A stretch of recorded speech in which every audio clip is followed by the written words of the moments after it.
नहमदुहु व नसल्ली अला रसूलिहिल करीम अम्मा बाद। मोहतरम दोस्तों और अज़ीज़ों, हज़रत यूसुफ रहमतुल्लाहि अलैह, इनके साथ हमारा ताल्लुक़ तकरीबन 1992 से। हमारे यासीन भाई पहले बारडोली में आए, फिर इनके आने के बाद 1992 में मैं बारडोली में आया। यासीन भाई के साथ हमारे हजरत के बहुत गहरे ताल्लुकात पहले से, तो इनकी वजह से मेरा भी बाबा के साथ बहुत ताल्लुक जुड़ गया है। हर वक्त हम यासीन भाई के साथ रहते तो बाबा के साथ बैठ के मुलाकातें होती रहती। फिर उसके बाद हमने यहाँ पर ये मस्जिद अक्सा के शॉपिंग के अंदर किराने की दुकान की। उस वक्त भी बाबा ने हमको बहुत अच्छी तरीके से साथ दिया था। मैं एक वक्त में मदरसा पढ़ाता था, बाकी दुकान के साथ पूरा वक्त गुजरता था। इसी दरमियान में बाबा ने मेरी तश्कील भी की और मेरा पहला चीला मालेगांव के अंदर लगा। फिर उसके साथ साथ वक्तन फवक्तन 3 दिन की मुलाकात में, और 3 दिन के लिए मुझे भी साथ में ले जाते थे। यासीन भाई भी होते थे मेरे साथ। 1996 के अंदर बाबा हमारे आशियाना नगर के अंदर खुद मकान रखा और उसमें रहने के लिए आए। उस वक्त आशियाना के अंदर तकरीबन 200 सवा 200 के करीब मकानात थे। न मस्जिद थी, न मदरसा था, न इबादत था। ऐसे वक्त में हम सब यानी जितने वहाँ के नमाजी पक्के नमाजी थे वो इस मस्जिद के अंदर, मस्जिद अक्सा के अंदर नमाज पढ़ने आते। बाकी लोगों का जिनका कोई मतलब कि पाबंदी नहीं थी, कभी आए कभी नहीं आए, कभी पढ़ी नहीं पढ़ी, इस तरीके से माहौल था। और बस्ती भी ऐसी थी, मुख्तलिफ किस्म के लोग थे वहाँ पर, मुख्तलिफ जुबानों के लोग। कोई यूपी है, कोई बिहार है, कोई राजस्थान है, कोई बंगाली है। तो इस तरीके से मुख्तलिफ पचरंगी बस्ती के अंदर कोई माहौल इतना सारा था नहीं। तो हजरत यूसुफ रहमतुल्लाह अलैह ने हमें और यासीन भाई और उमर भाई, इन 4-5 आदमी हमने बैठकर हमारे सामने एक बात रखी कि अपने आशियाना के अंदर एक इबादत गाह शुरू करें, ताकि आशियाना के अंदर कुछ नमाज का माहौल बने, दीनदारी का माहौल बने। 1-2 दिन मशवरे के अंदर इस तरीके से सोचते सोचते कहाँ पर करे कहाँ न करे, तो बाबा को एक बात ध्यान पर आई कि जो शबनम बेकरी के सामने 8 गाला है, जो बाबा के घर के सामने करीब में है, वो सुलेमान भाई अछाला के मकान थे।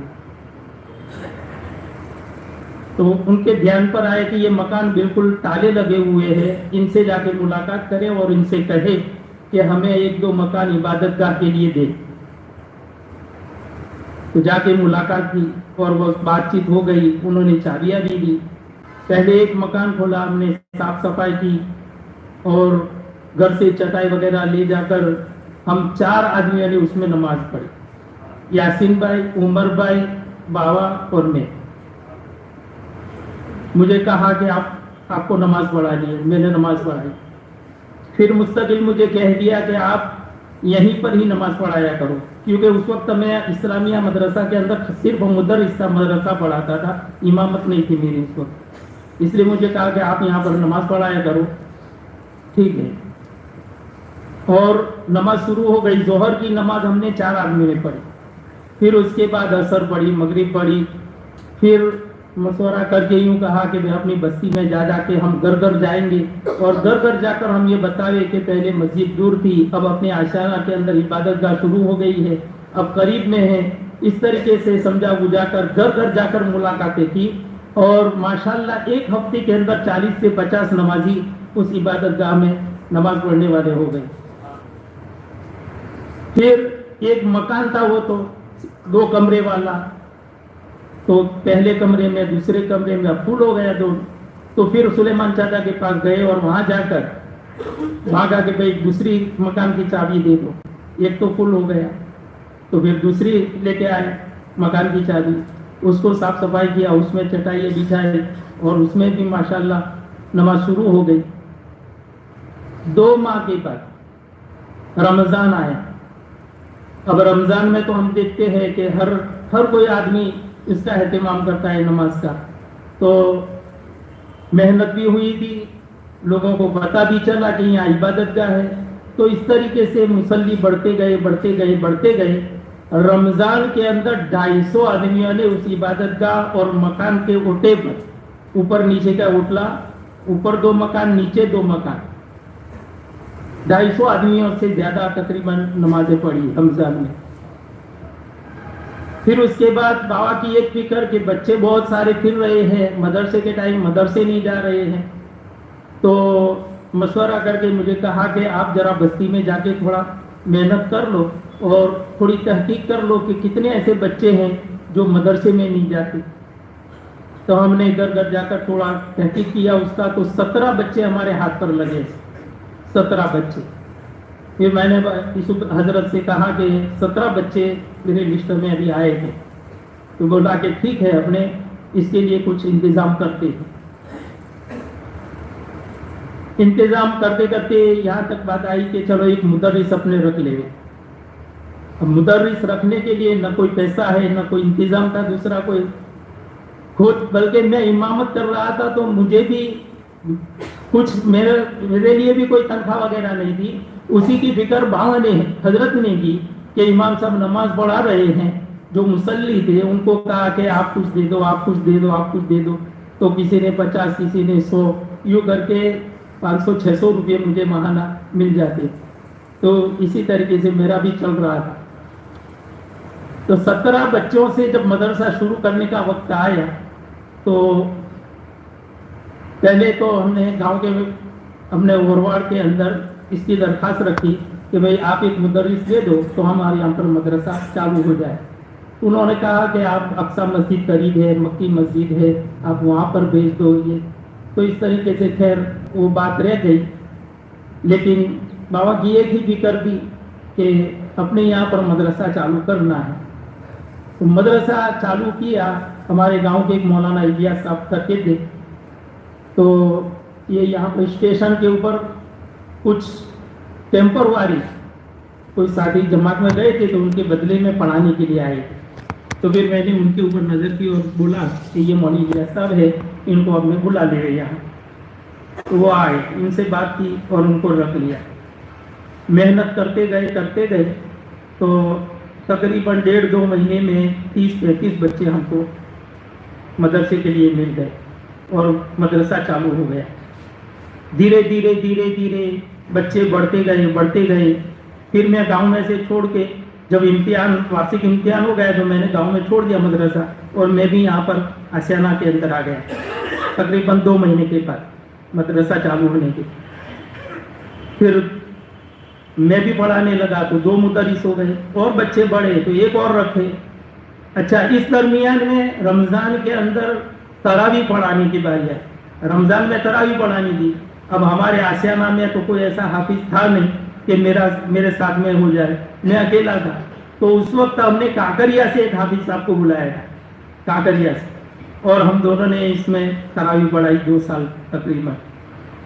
फिर 1.5 साल का अरसा गुजरा इबादत गाह में, और मस्जिद के लिए बातचीत चल रही थी जगह की। तो सुबह घर के सामने जो जगह है वो पहले मुंतखब हुई और उसका सब कुछ तय भी हो गया कि यहाँ मस्जिद बनाएंगे। लेकिन जब उसका नक्शा निकाला तो उसमें ज़मीन बहुत कटती थी, मस्जिद बहुत छोटी हो जाती थी, तो फिर उसको कैंसिल किया। फिर ये जो अभी फला वाली ज़मीन है, उस ज़मीन के ऊपर हमारे तकरीबन यूसुफ भाई भोला जो उनके प्लॉट थे, उन्होंने मस्जिद के लिए दिए। और उसी दरमियान में हजरत मुफ्ती सईद अहमद साहब पालनपुरी रहमतुल्लाह अलैह बारडोली में आए हुए। तो बाबा ने कहा कि کہ حضرت آئے ہوئے ہیں، چلو ایک مرتبہ دعا تو کرا دے. تو یہاں پر حضرت آئے فلاح والی مسجد کی جگہ کے اوپر اور انہوں نے وہاں پر دعا کی. پھر یوسف بابا رحمۃ اللہ علیہ نے فرمایا حضرت سے کہ حضرت یہاں پر اگر ہم مسجد بنا رہے ہیں تو اس کا نام کیا رکھے؟ تو حضرت مفتی صاحب سعید صاحب رحمۃ اللہ علیہ نے فرمایا کہ فلاح نام رکھو. تو یہ نام رکھا گیا الفلاح. تو پھر اس کے بعد مسجد کا کام شروع ہوا. 11 مہینے کے اندر ہماری مسجد تیار ہو گئی الحمدللہ، بنیاد سے لے کر اختتام تک. اور سمجھو 99 کے شروع سال میں مسجد کا کام شروع ہوا تھا اور 1999 کے 11ویں مہینے کے اندر نومبر کے اندر 23 نومبر 1999 کے اندر ہماری مسجد کا افتتاح ہو گیا. 15ویں شعبان بھی اس وقت مرحوم ملک صاحب کا بیٹا سعید، وہ بھی مرحوم اللہ ان سب کی مغفرت فرمائے، اس کا نکاح پہلا نکاح اسی پہلی مجلس میں ہوا تھا. اور مفتی ہمارے مفتی صاحب مفتی ابراہیم صاحب گجیا، انہوں نے نماز بھی پڑھائی، اسی کے متعلق افتتاح کے متعلق بات بھی کی تھی اور نکاح بھی مفتی صاحب نے پڑھایا. تو اس طریقے سے یہ پوری کارگزاری. اچھا، مدرسہ دن بدن بڑھتا گیا. 850 بچے ہمارے اس آشانہ کے فلاح مدرسے کے اندر تعداد ہو گئے. 850 31 مدرس 850 بچے. اس میں امن، گولڈن، کوبا، ہمارا آشیانہ اور پیچھے کبیر نگر، سارے بچے اس مدرسے میں پڑھنے آتے ہیں. یہ ایک بیج ڈالا تھا اور یہ کتنا بڑا باغیچہ بنا کہ ہم سوچ بھی نہیں سکتے. ایک حافظ تراویح پڑھانے والا کوئی نہیں تھا تو ہم کو باہر سے لانا پڑا. آج الحمدللہ اسی بستی کے اندر اتنے حافظ ہیں کہ ہر سال رمضان میں 5 حافظ تراویح پڑھا رہے ہیں. 5 ایک ہماری مسجد کے اندر. تو بھی باقی رہ جاتے. وہ کہتا کہ ہم کو لوگوں کہتا ہم کو پڑھا لے دو. 5 حافظ تراویح پڑھا رہے. تو یہ ساری محنت کس کی اور یہ ساری فکریں کس کی کہ ہمارے حضرت رحمت اللہ علیہ کی فکروں کی بنیاد کے اوپر یہ سارا وجود میں آیا. اور یہ سارا ہماری پوری بستی کے اندر گویا کہ آپ کا بہت بڑا احسان ہے کہ آپ نے ساری فکریں، اور یہ نہیں کہ صرف دعوت و تبلیغ بلکہ علم کے اعتبار سے، مساجد کے اعتبار سے، یہاں تک کہ آج کی بات کرو، آج دوپہر میں جب ظہر کی نماز پڑھنے کے لیے فلاح مسجد میں نکلا گھر سے، ایک خالہ وہ بھی آ رہے تھے راستے میں سے، مجھے کہا کہ مول صاحب یوسف بابا چلے گئے. میں جب بھی پریشان ہوتی تھی تو میں یوسف بابا کے پاس جاتی، وہ میرا کام کر دیتی تھی. تو یہ فکریں ایک عام فکریں تھی کہ ہر لائن کے اعتبار سے فکر ہے. جیسے ہمارے ساتھیوں نے بھی فرمایا کہ بھئی دعوت و تبلیغ، علم کے اعتبار سے، کسی بیوہ، غریب، یتیم پروری، ساری چیزوں کے اعتبار سے بابا نے پوری زندگی میں جو کام کیا ہے، اللہ ان کو بہترین سے بہترین بدلہ عطا فرمائے، آپ کو جزائے خیر عطا فرمائے، جنت الفردوس میں مقام عطا فرمائے. بس ہم کو بھی یہ فکریں کرنا ہے کہ ہماری زندگی کیسے صحیح ہو جائے، ہماری زندگی کے اندر وہ فکریں کیسے آ جائے، ہم اپنی زندگی کو کیسے منائیں، اپنی آخرت کیسے منائیں.